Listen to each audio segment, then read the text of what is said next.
السلام عليكم ورحمة الله وبركاته. وعليكم السلام ورحمة الله وبركاته. إن الحمد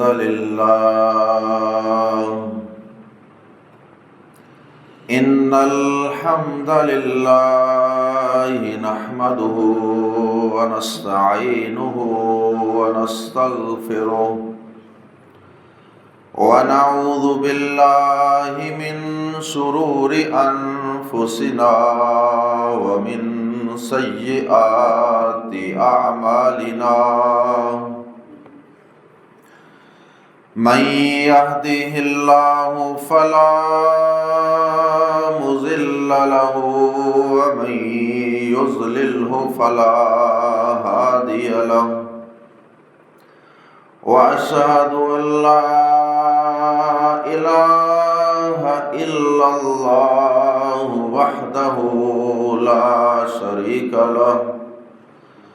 وأشهد أن محمدا عبده ورسوله. أما بعد فإن خير الحديث كتاب الله وخير الهدي هدي محمد صلى الله عليه وسلم. وشر الأمور محدثاتها وكل محدثة بدعة وكل بدعة ضلالة وكل ضلالة في النار. أعوذ بالله السميع العليم من الشيطان الرجيم من همزه ونفخه ونفثه. يا أيها الذين آمنوا اتقوا الله حق تقاته ولا تموتن إلا وأنتم مسلمون. يا أيها الذين آمنوا اتقوا الله وقولوا قولا سديدا يصلح لكم أعمالكم ويغفر لكم ذنوبكم. ومن يطع الله ورسوله فقد فاز فوزا عظيما. يا أيها الناس اتقوا ربكم الذي خلقكم من نفس واحدة وخلق منها زوجها وبث منهما رجالا كثيرا ونساء. واتقوا الله الذي تساءلون به والأرحام إن الله كان عليكم رقيبا. اللهم صل على محمد وعلى آل محمد كما صليت على إبراهيم وعلى آل إبراهيم إنك حميد مجيد. اللهم بارك على محمد وعلى آل محمد كما باركت على إبراهيم وعلى آل إبراهيم إنك حميد مجيد. قال الله تبارك وتعالى في محكم تنزيله بعد أعوذ بالله أعوذ بالله السميع العليم من الشيطان الرجيم من همزه ونفخه ونفثه يا أيها الذين آمنوا اتقوا الله حق تقاته ولا تموتن إلا وأنتم مسلمون۔ قابل احترام بھائیوں اور بہنوں، اللہ کی رحمتوں، برکتوں اور مغفرتوں کا ماہ رمضان جو ابھی چند دن قبل ہم پہ سایہ فگن ہوا تھا، اب صرف وہ چند دن کا مہمان ہے اور اس کے بعد وہ ہم سے رخصت ہو جائے گا۔ اس ماہ رمضان میں ہر مسلمان نے اپنی اپنی ہمت اور طاقت کے مطابق اللہ کی رضامندی کی خاطر، اس کا قرب پانے کی خاطر، اس کی رحمتوں، برکتوں اور سعادتوں کو سمیٹنے کے لیے حد المقدور کوشش کی۔ ہم نے اس ماہ رمضان میں اللہ کی رحمت اور توفیق سے بہت سی ایسی نیکیاں بجا لائیں جو اس سے قبل عام مہینوں میں ہم وہ نیکیاں بجا نہیں لا رہے تھے۔ اگرچہ 5 وقت نماز تو پہلے بھی فرض تھی، اور بہت سے نیک اعمال جو ہم نے اس ماہ رمضان میں بجا لائے وہ رمضان سے پہلے بھی ہمیں کرنے چاہیے تھے، لیکن ہماری سستیاں، کوتاہیاں اور غفلتیں اور وہ اس ماہ رمضان کی برکت سے دور ہو جاتی ہیں، اور گیا سے گیا گزرا مسلمان بھی اس ماہ رمضان میں مسجد کا رخ کر لیتا ہے۔ مسجد کا رخ کیا، گئے سے گئے مسلمان نے اس ماہ رمضان میں مسجد کا رخ کیا۔ قرآن مجید جو سارا سال نہیں کھولا تھا، اس کو اس ماہ رمضان میں کھولا اور اس کی تلاوت کی سعادت حاصل کی۔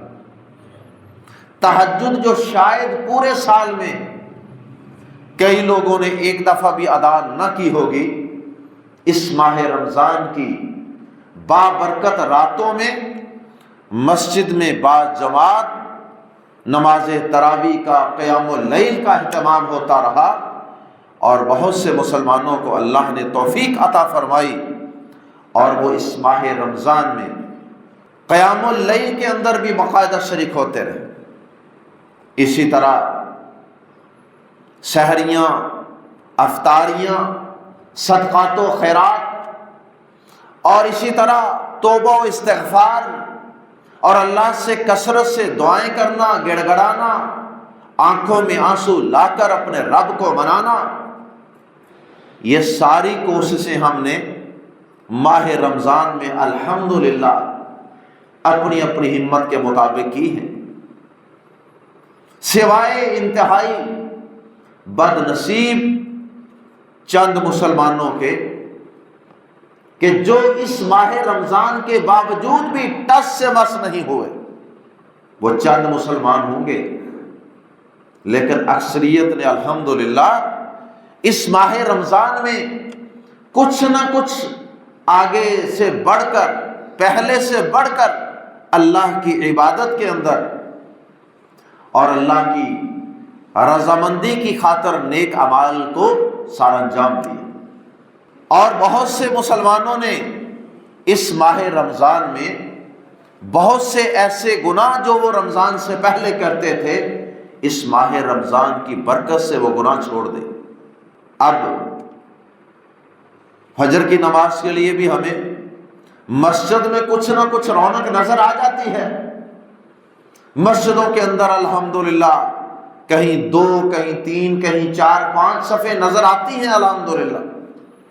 اور جب ہم مسجد کی طرف فجر کے وقت جا رہے ہوتے ہیں تو اللہ کا شکر ہے کہ ہمیں ہر گلی میں، ہر سڑک پہ، ہر چوک چوراہے میں کوئی نہ کوئی آدمی، کوئی نہ کوئی مسلمان مسجد کی طرف جاتا ہوا نظر آ رہا ہوتا. میرے قابل احترام بھائیوں، یہ سارا کچھ جو ہم نے کرنا تھا اللہ کی توفیق سے وہ ہم نے کر لیا. اب سوال یہ ہے کہ اب ماہ رمضان تو ہم سے رخصت ہو رہا ہے، اب ماہ رمضان کے بعد ہمیں کیا کرنا ہے؟ کیا جھوٹ بولنا صرف ماہ رمضان میں ہی چھوڑنا تھا؟ کیا غیبت کرنی ہم نے صرف ماہ رمضان میں چھوڑنا تھی؟ کیا رشوت لینا، ملاوٹ کرنا صرف ماہ رمضان میں ہی حرام ہے؟ کیا فجر کی نماز اور باقی نمازوں کا اہتمام یہ صرف ماہ رمضان تک ہی محدود ہے؟ کیا ہمارا رب جس کی ہم عبادت کرتے رہے اس ماہ رمضان میں، کیا اب ماہ رمضان کے بعد کیا وہ رب نہیں رہے گا؟ وَمَا خَلَقْتُ الْجِنَّ وَالْإِنسَ إِلَّا لِيَعْبُدُونَ، ہم نے انسانوں اور جنوں کو اپنی عبادت کے لیے پیدا کیا. کیا یہ حکم صرف ماہ رمضان تک محدود ہے؟ میرے قابل احترام بھائیوں اور بہنوں، وہ رب جو ماہ رمضان میں ہمارا رب تھا، پروردگار تھا، ہمارا خالق تھا، مالک تھا، رازق تھا، اللہ کی قسم ماہ رمضان کے بعد بھی وہی ہمارا رب ہے. ماہ رمضان کے بعد بھی وہی ہمارا خالق ہے، مالک ہے، اور ہمیں نعمتیں عطا فرمانے والا، رزق دینے والا، صحت، زندگی، تندرستی عطا فرمانے والا ماہ رمضان کے بعد بھی وہی رب ہے. پھر آخر کیا وجہ ہے کہ ہم ماہ رمضان کے بعد دوبارہ شیطان کے بہکاوے میں آ جاتے ہیں اور پھر ہمیں شیطان کہتا ہے کہ چلو کوئی بات نہیں، 4 دن موج میلہ کر لو، 4 دن شوق پورا کر لو نیکیوں کا، مسجد میں جانے کا، قرآن کھولنے کا، اس کے بعد میں تمہارا علاج کر لوں گا. بلکہ بعد میں علاج کیا کرنا ہے، وہ تو رمضان کے آخری عشرے میں ہی اپنے مقصد میں اور اپنے آبجیکٹو میں کامیاب ہوتا ہوا دکھائی دے رہا ہے. آخری عشرے میں ہی مسلمان مسجدوں کو چھوڑ کر بازاروں کا رخ کرنا شروع کر دیتے. بازاروں سے سچی بات ہے گزرنا ممکن نہیں ہے. ان دنوں میں جو بازاروں کے حالات، کیا ہم نے عید کو اپنے سر پہ کیا چڑھا لیا ہے؟ ہم نے تو، میں سمجھتا ہوں کہ نعوذ باللہ ایسے لگتا ہے جیسے ہم نے رب سے بھی بڑا عید کو سمجھ لیا، جیسے عید بھی کوئی معبود ہے کہ ہم نے اس کی پوجا کرنی ہے. اور عید کے چند گھنٹوں کی سیلیبریشن کے لیے، عید کی چند گھنٹوں کی خوشیوں کے لیے، اور عید کے دن کے ایک سوٹ کے لیے، عید کے دن کے تھوڑے سے میک اپ کے لیے، جوتوں کپڑوں کے لیے، ہم نے ماہ رمضان کے آخری عشرے کی قیمتی ترین گھڑیوں کو، راتوں کو اور اوقات کو ضائع کر دیا.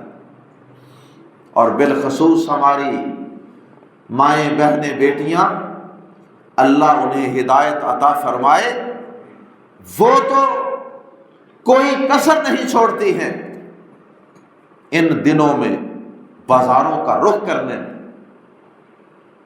اور میں ماہ رمضان کے آغاز میں اور رمضان سے کچھ دن پہلے بھی اس پہ بات کر چکا ہوں، اور تقریباً ہر دفعہ ہی یہ گزارش کرتا ہوں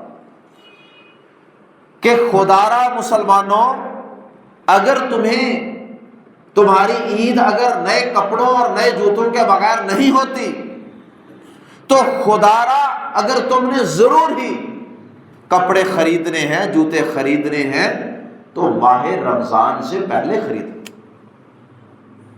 کم از کم ماہ رمضان کی قیمتی راتوں کو ضائع نہ کرو۔ لیکن اللہ ہدایت دے مسلمانوں کو کہ یہ ٹس سے بس ہونے کو تیار نہیں۔ شیطان نے آخری عشرے کے اندر ہی دوبارہ سے ان کو دنیا کی محبتوں کا گرویدہ بنا لیا، اور پھر جب چاند رات ہوگی، چاند رات پہ تو پھر شیطان لڈیاں مار رہا ہوگا کہ کہاں گیا وہ تمہارا رمضان، کہاں گیا وہ شہر رمضان، کہاں گیا وہ لعلکم تتقون کی صدائیں جو مسجدوں سے آتی رہی، کہاں گئی وہ؟ یہ مسلمان تو میرے پورے کنٹرول میں ہے، جب چاہوں ان کو دنیا کی تھوڑی سی چمک دمک دکھاتا ہوں، اور یہ سب آخرت کے وعدوں کو، جنت کی نعمتوں کو، رب کی رضامندیوں کو، یہ سب کچھ چھوڑ چھاڑ کے میرے پیچھے لگ جاتے ہیں۔ میرے قابل احترام بھائیوں اور بہنوں، شیطان کی سب سے پہلی کوشش تو یہ ہوتی ہے کہ وہ کسی بندہ مسلمان کو اپنے رب کی عبادت کی طرف آنے ہی نہ دے۔ سب سے پہلے اس کی کوشش یہ ہوتی ہے کہ مسلمان رب کی عبادت کی طرف قدم اٹھا ہی نہ سکے۔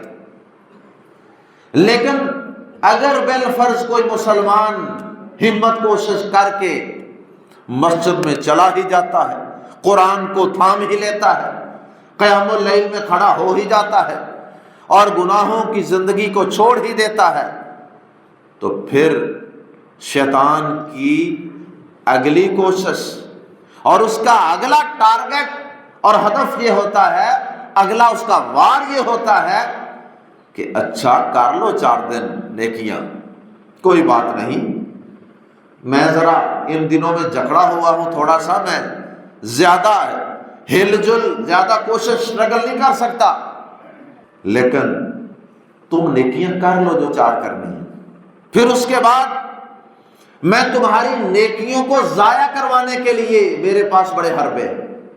پھر وہ ہماری ان کی کرائی بڑی مشکلوں سے، محنتوں، مشقتوں سے جمع کی گئی نیکیوں کو ضائع کروانے کے چکر میں پڑ جاتا ہے، ضائع کروا کے چھوڑتا ہے، کسی سے کسی انداز سے، کسی سے کسی انداز سے۔ اور پھر شیطان کا ماہ رمضان کے بعد ابھی جو وہ پلاننگ کرے گا، فوری طور پہ ادھر ماہ رمضان ختم، عید کا چاند نظر آیا، اور ساتھ ہی مسجدیں پھر اسی طرح بے آباد اور ویران۔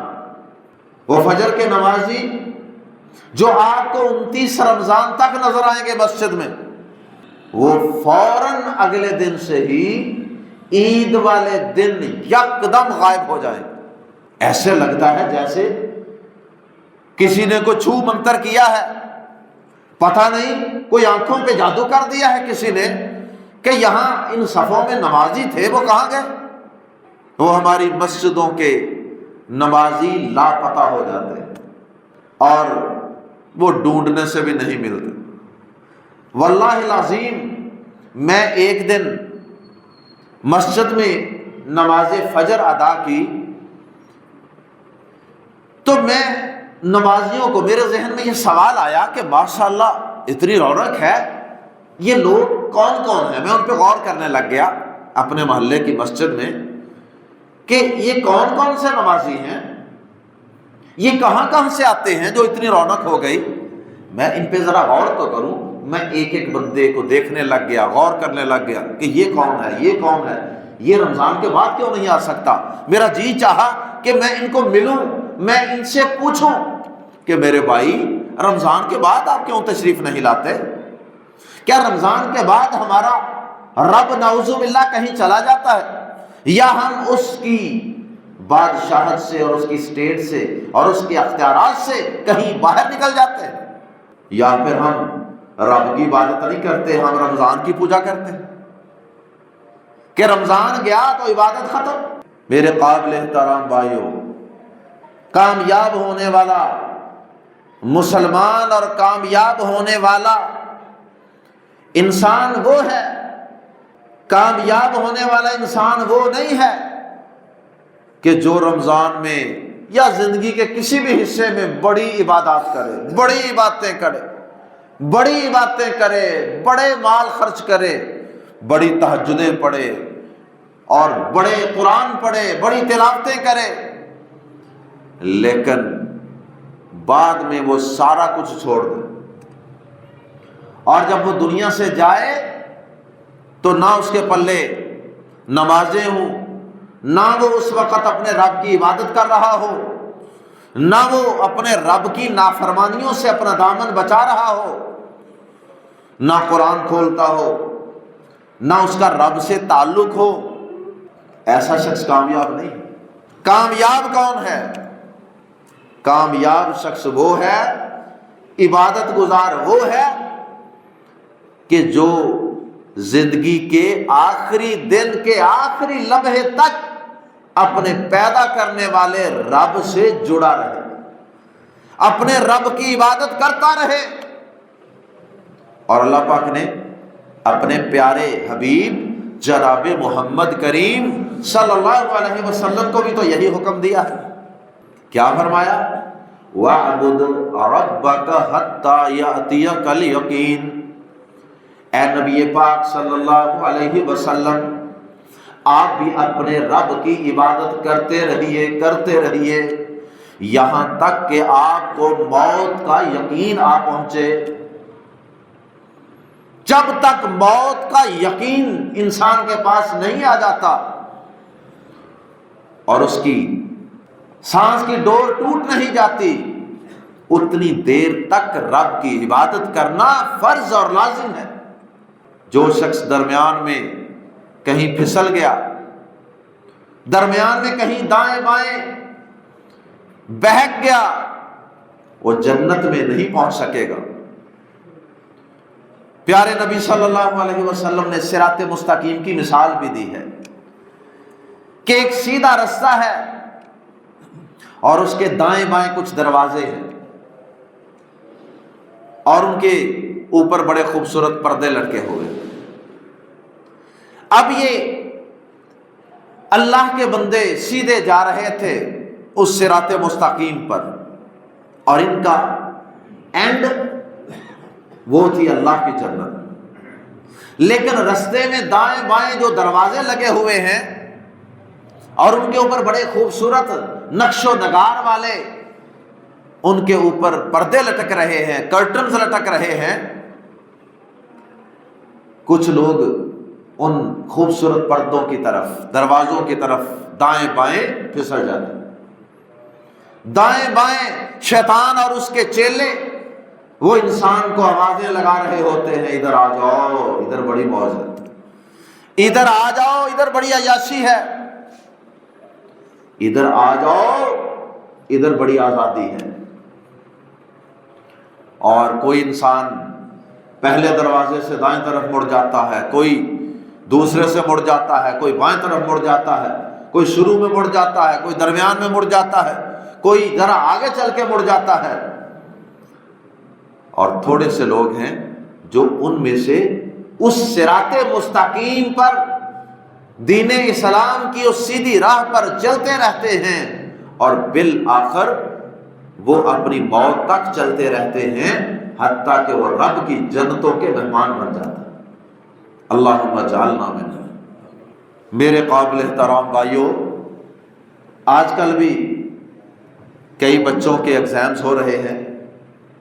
مجھے بتائیے کہ کیا وہ اسٹوڈنٹ جو سارا سال محنت کرتا رہے، سارا سال پڑھتا رہے، محنت کرتا رہے، لیکن ایگزامز کے دنوں میں، بورڈ کے، یونیورسٹی کے ایگزامز کے قریب جا کر 2-3 مہینے پہلے وہ پڑھائی چھوڑ بیٹھے،